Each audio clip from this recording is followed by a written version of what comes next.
Perro con atún. Bienvenidos a Contando la Historia, programa donde les platicaremos sobre las historias que nos han dado patria. Aquí conoceremos anécdotas olvidadas, casos curiosos y los protagonistas que han hecho de nuestro país lo que hoy conocemos. Y en esta ocasión estamos de manteles largos y muy felices porque hoy nos acompañan mis dos hermosas, preciosas que no me están haciendo caso, mis dos hijas chulas, que por fin se nos va a hacer grabar juntitos. Hola, podcast. ¿Cuál es tu nombre? Hola, Mili. Mili, así hace que es. Mili. Sí, nombre artístico. Nombre artístico Mildred Mili. ¿Y? ¿Harina? Ay, Marina. Bueno, Marina. Y también nos acompaña Marlina. otra vez Merlina Muñoz. Muchas gracias. Y bueno, pues hoy estamos muy felices. La verdad es que es la primera vez que nos toca grabar. Paquitas, esperemos que no sea la última. Y bueno, pues mi nombre es Omar Durón y hoy, como siempre, vamos a acompañar esta tertulia con unos buenos tragos de vino tinto. Salud, que se oigan las copas. Tú con ponche. Marina ya se acabó su vino, pero bueno, saludcito. Pues hoy, ¿qué creen? Les vamos a platicar de un tema muy acorde a las fechas. Y el tema es cómo se celebraba la Navidad en el México del pasado, ¿sale? Entonces, como ya dije, costumbre, vamos a estar echando un vinito tinto. Mis hijas ya son mayores de edad, gracias a Dios, o sea que no hay tanto tema, ¿no? Además de que casi no toman, pero bueno. Como siempre, vamos a empezar con el contexto. Los inicios de la Navidad en el continente se remontan por ahí de la época de Cristóbal Colón, cuando andaba por la República Dominicana y Haití, más o menos por ahí, por esos lugares, ¿no? Pues ahí andaba el Cristóbal Colón haciendo un recorrido un recorrido del área, cuando la carabela, la Santa María, ¿qué crees? Se le descompuso la cuchufleta. La cuchufleta es la que va en la chafaldrana. Ah, sí, ya conozco. Ya supiste cuál es esa, ¿no? Y por eso decidió pedirles un paro a los indígenas para que la arreglaran, ¿no? Pero pues bueno, no había cuchufletas en la isla, por lo que mejor decidió construir un fortín con la madera del barco y ahí se quedaron 39 barbones apestosos porque pues la neta los güeyes no se bañaban, ¿no? ¿Estás de acuerdo? Bueno, el fuerte se terminó de construir un 25 de diciembre de 1492 y el Colón le puso como nombre La Navidad al fuerte, ¿sale? La isla la nombró como La Hispaniola, o La Española, no sé cómo la quieran decir, ¿no? Y pues ahí se celebró la primera Navidad en tierras de este continente. Así, La Española. ¿Sabían este dato? No. Ustedes siéntanse libres de interrumpir y preguntar lo que quieran, ¿eh? Les voy a dejar con la duda de todos modos, pero pregunten. Pausita para un sorbito. Bueno, unos años después, cuando los evangelizadores andaban con su aferrada tarea de traer la religión a nuevas tierras, el misionero franciscano Fray Pedro de Gante, ese a lo mejor sí le suena, y si no le suena no pasa nada porque pues el señor pues como que a mí tampoco me sonaba, ¿no? Pues aquí andaba Fray Pedro de Gante y le manda un WhatsApp al rey Carlos V. Sí, al ese de los chocolates, exacto, al de los chocolates. Y le contó... Willy Wonka. Ándale. Bueno, todavía no nacía tal vez el Willy Wonka, ¿no? Entonces, le manda un WhatsApp a Carlos V y le dice... Le cuenta que los aztecas celebraban el mismo día el nacimiento de Huitzilopochtli. ¿Sale? Y Huitzilopochtli era el mero dios de la guerra. ¿Qué tal? O sea... Y dijo, entonces... Él decía que estos cuates se hacían un pachangón en donde invitaban a sus amigos a la casa y les daban zoatl, no sé si lo diga bien, si lo pronuncio bien, pero bueno. O es el famoso dulce de amaranto. ¿Sí sabes cuál es el dulce de amaranto? Pues, ¿no te gusta?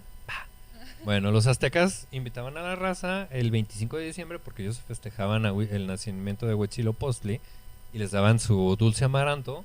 Y el Pedro de Gante vio la oportunidad y dijo, güey, aquí podemos hacer un sincretismo, ¿no? Y aquí nos vamos a meter con estos cuates para meterles la religión, ¿no? Entonces, el Pedro de Gante andaba muy emocionado porque vio la oportunidad de hacer sincretismo, como ya les dije, entre esta tradición y la Navidad, y lo vio como una oportunidad para poder evangelizar a los nativos. Se puso a aprender náhuatl, aprendió las costumbres y así poco a poco, cuenta, había transformado las costumbres indígenas como las danzas y los cantos y los ritos y los cantos en ritos cristianos. Por eso ya no llueve aquí. Por eso ya no llueve. Bueno, el señor que está ahí No en baila. el que baila ahí en la plaza, ¿ya no baila? Ya, no, pobre hombre. Por eso ya estamos en sequía, ¿no? Pues este cuate se metió hasta la cocina porque le cambió la letra a las rolas de los indígenas haciendo varios versos a Dios, ¿sale? Pintó las tilmas de colores navideños de los indígenas. Las tilmas, sí sabes qué son, ¿no? Son como las túnicas que llevaban. Está durmiendo, mujer, pero bueno. Y hasta vistió a los morrillos indígenas de ángeles para que cantaran villancicos. Y así, entre 1526 y 1528, no se sabe muy bien la fecha, se registra la primera Navidad en tierras aztecas, ya con un sincretismo un poquito más elaborado entre las costumbres de los españoles y, o bueno, las costumbres europeas y las costumbres nativas, ¿sale? Desde entonces los españoles fueron conquistadores de los territorios y las festividades cristianas. Fueron creciendo, y la participación de los naturales se fue incrementando. Los naturales eran pues todos los que ya estaban aquí, ¿no? Se fue incrementando con el paso de los años. Ahí nacieron las cofradías. Ojo, fíjate, las cofradías eran una especie de organización para las procesiones, las rogativas y manifestaciones al aire libre. Los misioneros ponían especial atención en estas cofradías porque sabían que era muy conveniente para entrar en la psicología de los indígenas o de los indios. Ellos dijeron, mira, vamos a organizar las cofradías, vamos a organizar los cantos, vamos a organizar pues todo lo que tiene que ver con la Navidad, y por aquí no les vamos a ir metiendo en la mente de estos cuates, ¿no?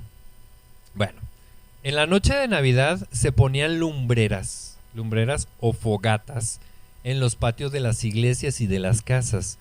Esto se asemejaba a un cielo estrellado. Imagínate de repente estar en el valle de la Ciudad de México, o bueno, ¿no era valle? Bueno, sí, en el valle de la Ciudad de México, en aquellos tiempos cuando estaban los españoles, estoy hablando de por ahí de 1500, 1600, y de repente veías por todos lados fogatitas y parecía como si fueran estrellas, ¿no? Esto a la hora del amanecer era todo un espectáculo y nadie se lo quería perder. Antes de que saliera el primer rayo de sol, se veía todo muy bonito y todos llegaban a ver ahí, ¿no? Después se iban a misa de gallo. La misa de gallo es la misa que se da justo cuando está empezando a amanecer. ¿Cómo?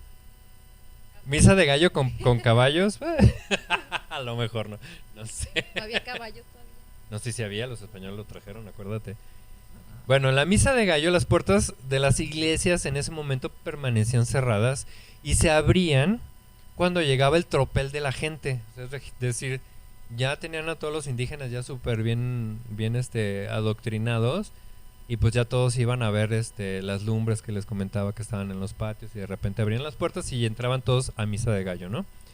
Era tanta la gente que no cabían dentro de las iglesias, o sea, se llenaba, ¿no?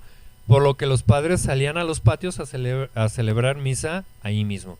O sea, se llenaba todo, no cabían, y los padres tenían que salir afuera, ¿no?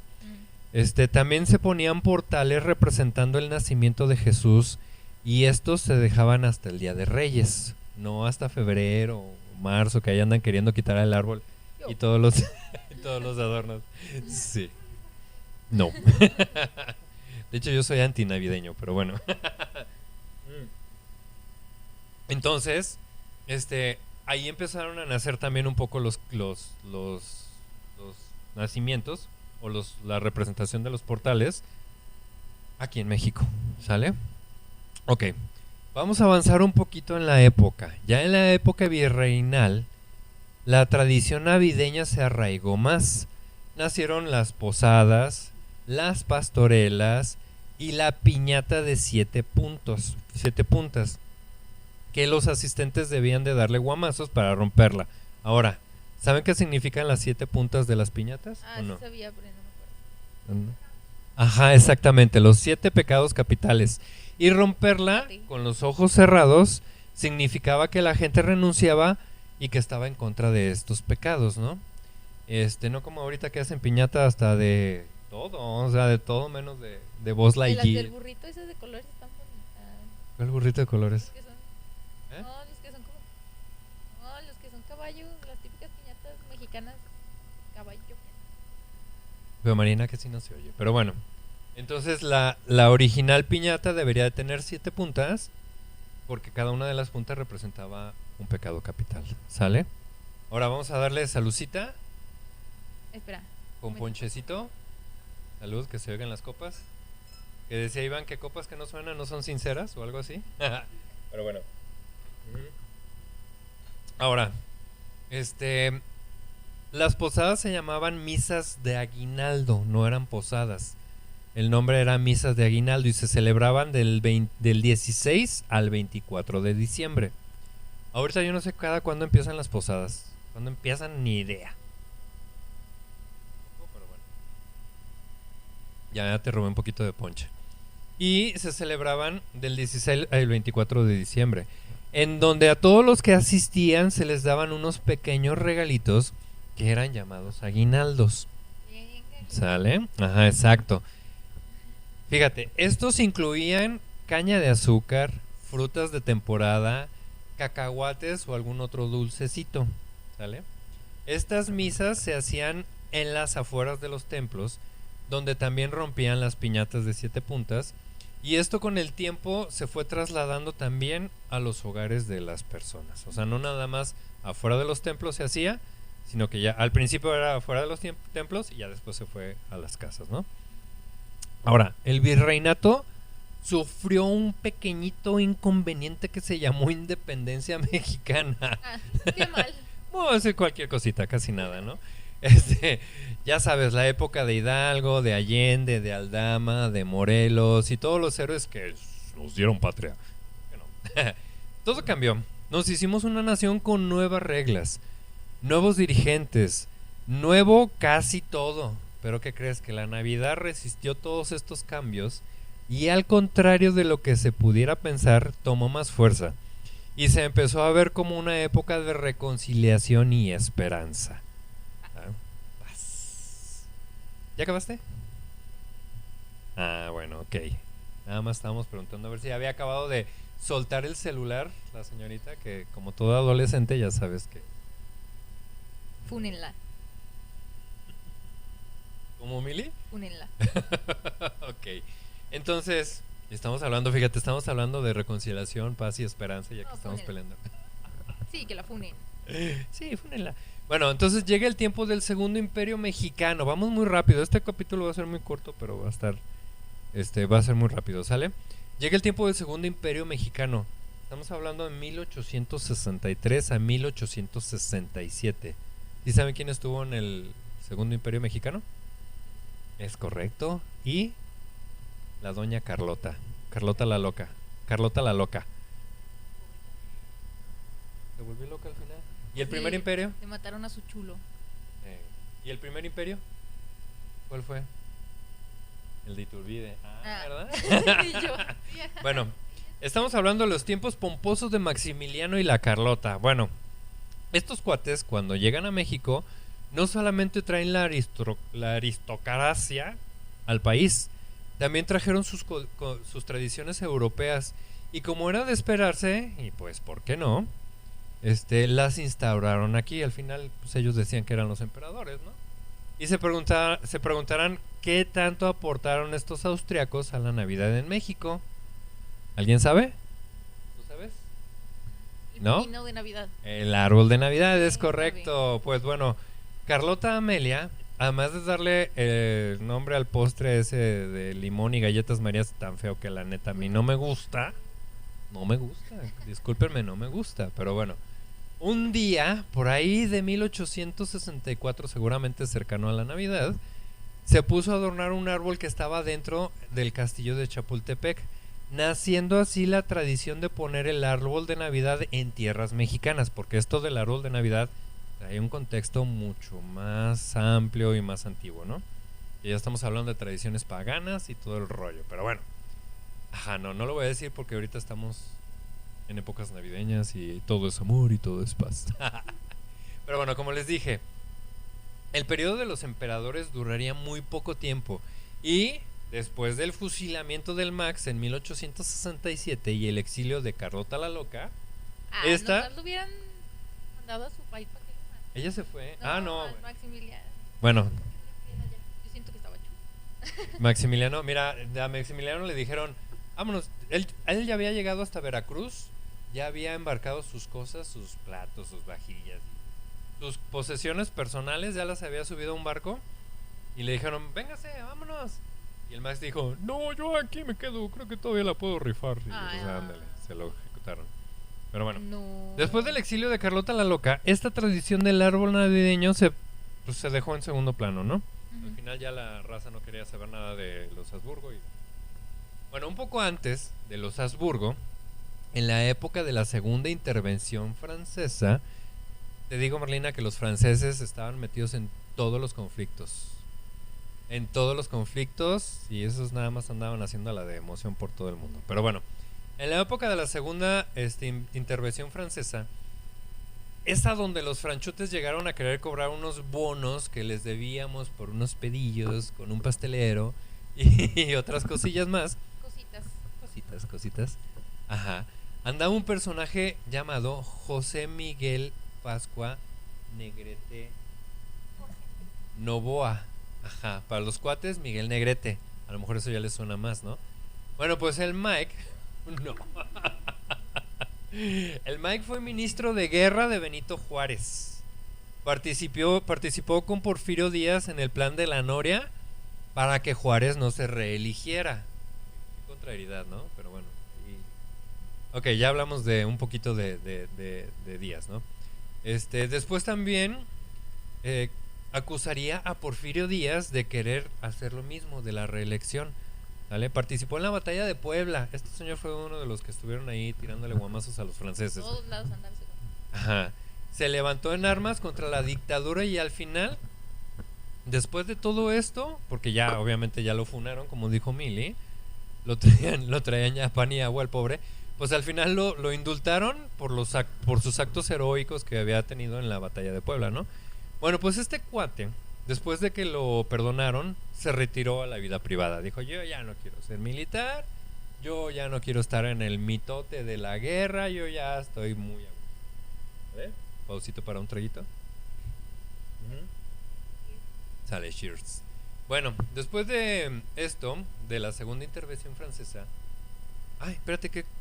Bueno, después de la segunda intervención francesa, la llegada y la partida de los Habsburgo y por ende el fin del segundo imperio mexicano, y que nuestro amigo Negrete se retirara del argüende político, en una cena navideña que ofreció el militar retirado, puso un pino en su casa, lo adornó con regalos para los invitados y estos fueron repartidos al final de la cena. Santa Claus. Ajá, es el Santa Claus mexicano, exacto.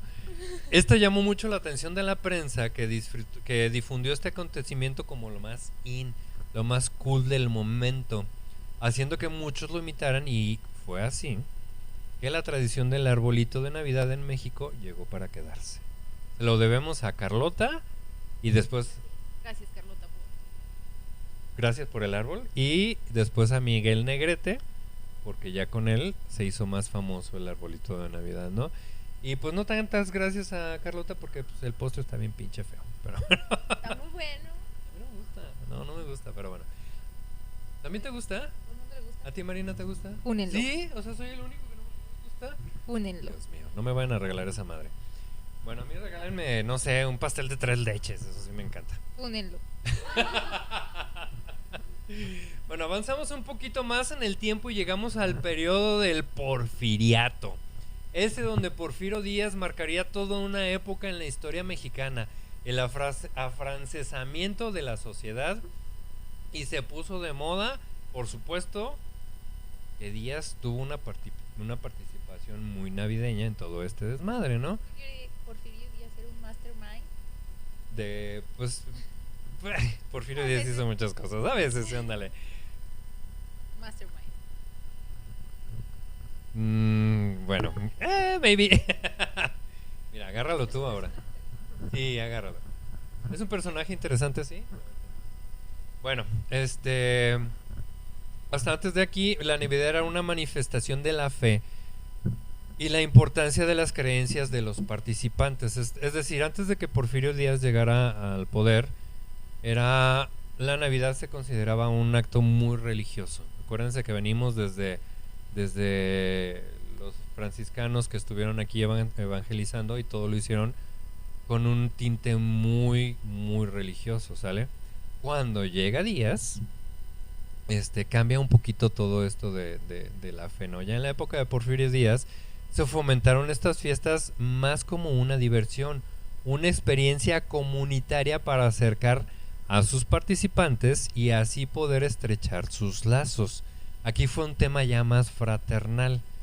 Desde entonces, la convivencia y el entretenimiento en las fiestas navideñas adquirieron mayor importancia que la fe, ¿vale? Las pastorelas adquieren un tono más vulgar y pícaro, a decir del escritor José Joaquín Fernández, que ya que las denomina o las denominó como ay, no te digo, andamos mal, ya andamos cohetes. José Joaquín Fernández, ya que el predominio de los diablos era lo principal en las obras, por lo que ya llamó a estas pastorelas las pastorelas endiabladas, porque no sé, creo que hasta la fecha el diablito en una pastorela es el que tiene el personaje principal o es el que tiene más participación, ¿vale? Yo salí una vez. Hasta yo también. Sí, ya no volví a salir. Entonces, antes de Porfirio Díaz, las navidades eran muy enfocadas a la religión. Después de Porfirio Díaz o en el porfiriato, las navidades empezaron a hacer como más de convivencia, más de relajo. Las pastorelas ya se hicieron más más así, más chuscas y todo eso, ¿no? ¿Mande? Exacto. Nacieron prácticas curiosas. Híjole, ahí les va. Fíjense lo que les voy a decir. Para no decir otra cosa aparte de curiosas, nació una práctica que era la de pedir perdón. ¿En qué consistía esta práctica de pedir perdón? Bueno, consistía en que las esposas se arrodillaban ante sus maridos en Navidad y les pedían perdón por todos los errores que cometieron durante el año. Perdóname porque te engañé con tu mejor amigo. ¿Eh? No, jamás, claro que no. Por Dios, o sea, somos hombres, no payasos. No te creas. Pónenlo. Imagínate qué curiosa tradición, ¿no? O sea, que de repente ¿Te perdonaban todo? sí, o sea, el marido todavía se hacía del rogar, decía, o sea, no, ruégame un Pero está poquito legal, ya más. si le pones el cuerno 6 veces en el año, ya pides perdón. Ándale. Se compensa un poco, ¿no? Ujú. Perdón. Y ya, Bueno, ya pues, se siente como si nadota. Pues esta práctica se hizo tradición en la época de Navidad, en tiempos de Don Porfirio, ¿no? Afortunadamente el porfiriato pues duró solamente poquitos años, ¿no? Solamente 35 añitos, nada más. Nada más. Porque Porfirio pues tuvo otros pedillos con un chaparrito coahuilense llamado Francisco I. Madero. ¿De Coahuila? Sí, claro.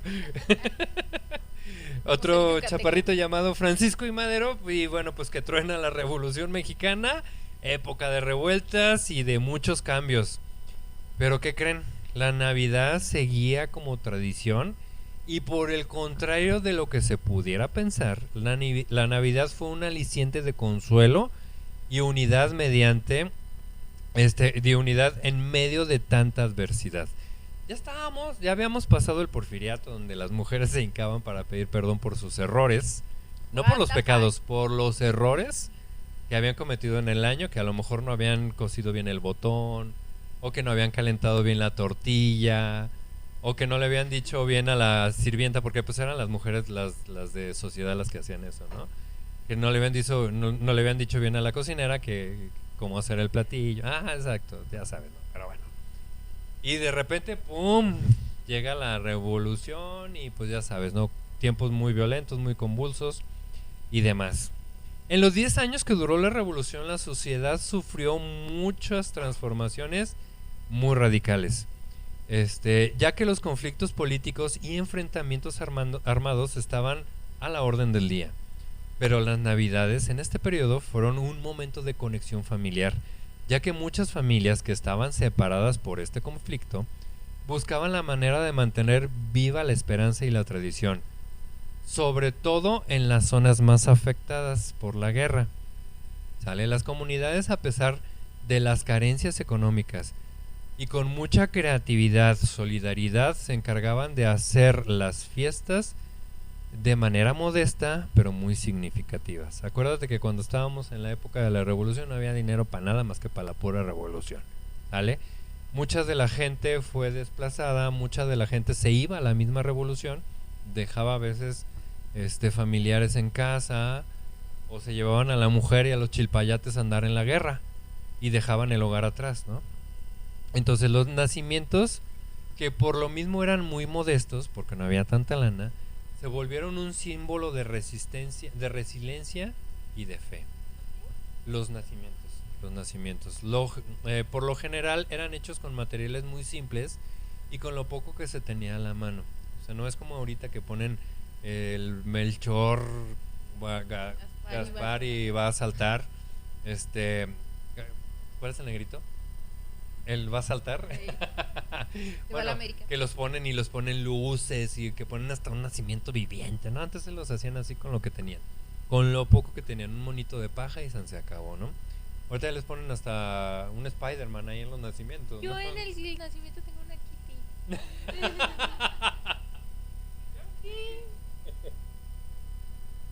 Bueno, pues en aquellos tiempos de la revolución no se podía porque la neta no había. Podían poner una Kitty. Ajá. Perdedores. Qué mala eres, ¿no? Entonces los nacimientos, que por lo mismo eran muy modestos, como les dije, se volvieron un símbolo de resiliencia y fe. Eran de hechos con materiales muy simples y con mucha humildad, ya que se vivía en esos tiempos unos tiempos muy difíciles, ¿no? Entonces ahora, como los corridos en la revolución, la música navideña tomó un tinte muy importante para mantener la tradición viva, ya que se cantaban villancicos, y yo tanto que odio los villancicos, pero bueno, y canciones navideñas que recordaban la importancia de la paz y de la esperanza, ¿sale?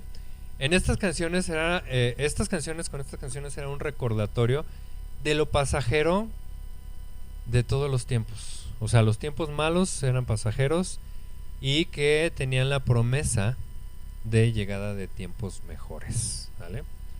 Como sabemos, la revolución hizo que muchas familias fueran desplazadas por la fuerza o bien orilladas por el mismo conflicto para conseguir el triunfo de la revolución. Lo que les decía, muchos se iban a la bola, ¿no? Y estas familias viajaban con sus tradiciones haciendo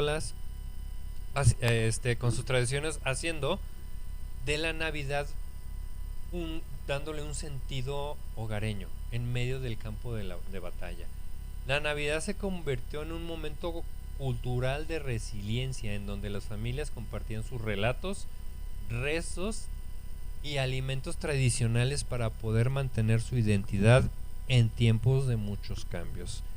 Independientemente de que estuvieran tirándose balazos, de que estuviéramos en guerra contra un gobierno de dictador, de quien tú quieras, de Díaz, de Huerta, de Carranza y de todos los que tú quieras, la Navidad siempre fue eso. La gente se juntaba, lo poco que tenían, hacían su cenita de Navidad, le ofrecían a los amigos y seguían haciendo este tipo de... ¿Qué hacías de nuevo? Ajá, y ya desde al día siguiente ya se agarraban a balazos. No, no es cierto, no.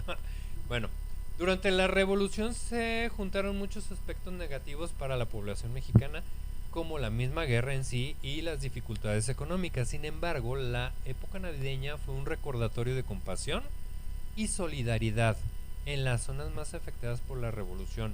Las comunidades se ayudaban entre sí, la gente compartía regalos modestos, comida y sobre todo mucho apoyo emocional. Las navidades en esta época buscaban reconstruir la unión social en medio del caos y así la Navidad en épocas revolucionarias se convirtió en una época de esperanza en los momentos más difíciles. Yo creo que aquí fue donde la Navidad tomó un tinte muy importante y de mucha esperanza y de mucha unidad, ¿vale? Ya casi terminamos y casi para terminar les voy a contar el regalito navideño que recibió uno de los revolucionarios más sonados de todo este nacimiento navideño llamado México. Sucede que por ahí de 1912 andaba un tal Pancho Villa, que en aquellos tiempos apenas era un coronel, y andaba por la hacienda de Jiménez de la familia Rusek en Chihuahua. Y pues que ve una yegua que le gustó mucho y como este cuate pues ya era un cuatrero y bandolero, pues decide adueñarse de la yegua por las malas. El caballo se llamaba el Siete Leguas, no sé si han escuchado hablar de ese corrido. Ah, Lince. Sí, era una yegua y se llamaba Siete Leguas. Entonces, pero bueno, pues para la mala suerte de Villa, que lo agarran y que el Victoriano Huerta lo manda a fusilar. ¿Sale? Dijo, este cuate se quiso robar una yegua y pues ya vamos a ejecutarlo, ¿no? Entonces, Villa le manda un telegrama a Álvaro Madero. Álvaro Madero era el hermano del mero mero presidente. La bronca fue que el telegrama nunca le llegó, pero un capitán del ejército le salvó la vida, por lo que lo mandó como prisionero a la Ciudad de México en Tlatelolco. Feliz Navidad. Ajá, tu feliz Navidad. Órale, güey, váyase para allá, ¿no? Y fue ahí que, con la ayuda de su compañero de celda y un abogado zapatista apellidado Jauregui, logra escapar de prisión. Y el regalo que recibió Villa de esta aventura fue que logró escapar en la mera Navidad de 1912. Entonces, ajá, Villa también recibió su regalito. Y eso que era un hijo de la fregada Villa, pero bueno. Entonces, hasta aquí llegamos con este capítulo muy breve, muy corto, pero muy importante, navideño. Muy navideño. De la historia de la Navidad en México, pasada y yo creo que todavía a la fecha muy presente, ¿no? Sin antes agradecer a mis super invitadas de lujo, las tres, y esperando que sea el primero de muchos capítulos para que hagamos juntos, ¿sale? Y bueno, nos vamos con una pequeña reflexión. Y antes y terminando la reflexión, quiero oír sus comentarios, ¿sale? A ver qué les pareció. Las navidades nacen de un evento de fe. Y como todo en la vida han evolucionado, pero la Navidad como la hemos visto se ha convertido en una oportunidad de mantener a nuestros seres queridos cerca, ¿sí? Una oportunidad de fomentar la paz y el amor por el prójimo, sin importar las creencias religiosas o condición social. Todos en algún momento nos llenamos del espíritu navideño y nosotros desde esta pequeña trinchera llamada Contando la Historia, pedimos que no solo en esta época nos contagiemos de ese espíritu de paz y solidaridad, sino que todo el tiempo tengamos en el corazón ese espíritu bondadoso que la Navidad nos renueva cada año. ¿Cómo ven? ¿Les gustó? ¿Qué opinan del capítulo? ¿Les gustó o no? Bueno, Marina muy expresiva. Merlina. Sí, bastante interesante.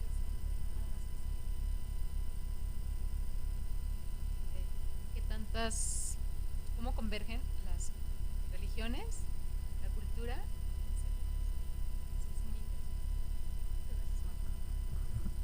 ¿Verdad? No, al final todo lo que vivimos ahorita es un sincretismo de algo que ya estaba y que se quiso imponer o que se fue fusionando sin querer, ¿no? Pero bueno, ya es mi Gis. ¿Algo ¿Quieres anunciar tus redes sociales que te sigan en algún momento? Como Yasmillis. No, pues sí, estaba. ¿Cuál? ¿La de pedir perdón? Sí, no. Manches. Ajá. No, Por los errores que tuviste en todo el Fíjate año. tú. Qué horror ser hombre. Fíjate. Sí, pues, eran costumbres muy diferentes, ¿no? Digo, afortunadamente creo que ya se ha avanzado, hemos avanzado como sociedad y ya por lo menos este tipo de cosas no las vivimos, pero Qué bueno. estaría chido que todavía de repente hicieran, ah, no es cierto. Pónenlo por 3. No es cierto. Bueno, pues nos despedimos, muchas gracias. Les recordamos que estamos en Spotify y ahora también ya estamos en Amazon Music.